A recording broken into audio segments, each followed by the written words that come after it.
Well, Belle. This is not what I expected. Not at all. You know, I thought it was going to be Grissom, but you know what? You're going to be entertained by me this year. I am floating around in a pool right now. Yes, that's right. My book is surrounded by water, and so am I. And I am floating around in an inner tube. But anyway, I'm going to tell you about the Canvas stuff. I'm going to flip pages just so that I can get the right stuff, because I don't remember everything off the top of my head.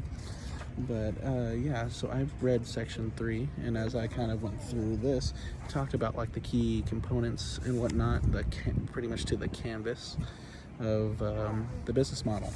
So to start, my section kind of went off around revenue streams, and what these revenue streams pretty much talk about is like the different types of way to gain revenue. So whether it's like asset sale, subscription fees, so on and so forth, that kind of thing.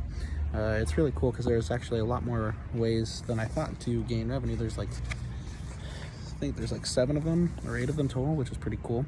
There's also different pricing mechanisms like the fixed pricing and the dynamic pricing, how things could be jumping up and down, or things are pretty, like it said, is fixed. Yeah, then the next thing was key resources, like what are the resources that we need, whether they are physical. Sorry, there are people behind me, so if you hear them. Physical, like intellectual property, like licensing and all that kind of good stuff, human resources, to pretty much like get the business model going. Yeah, this is kind of like what makes the business model work. Then I also have the key activities, which are like whether or not your company is doing like production or problem solving, creating like a platform for people to use, like Apple's platform, like Mac OS, or even like networking tech deals, and so on and so forth with that.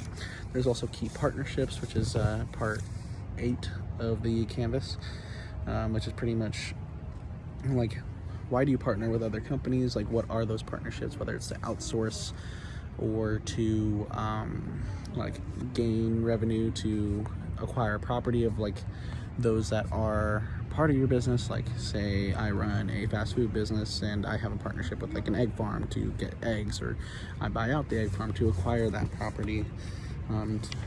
Yeah, and then I also have the cost structure, which is like, all right, well, how is the company driven upon its cost to get revenue?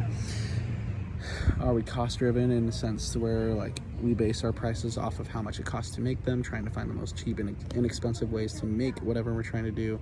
We're value driven. Is it variable costs? Like there's a bunch of different things. There's like 5 or 6 of them, I think, in total. Yeah, I know I'm flipping kind of through it just so that way I remember, because it was kind of a lot to read and had a little time that I did read it.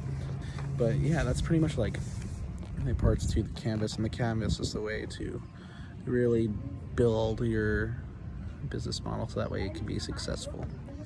So yeah, I will keep floating around here. Maybe you'll see me in the hot tub for the next video, floating in there. I don't know, there's people in there, so I don't feel comfortable doing that. But yeah, bye.